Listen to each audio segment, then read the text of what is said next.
بسم اللہ الرحمن الرحیم ایاک نعبد و ایاک نستعین۔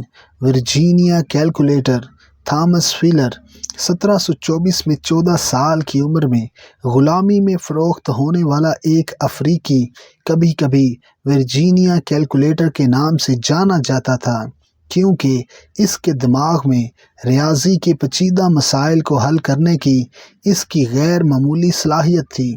اس سے پوچھا گیا کہ 1.5 سال میں کتنے سیکنڈ ہوتے ہیں تو اس نے تقریباً 2 منٹ میں جواب دیا، یعنی 4,73,04,000۔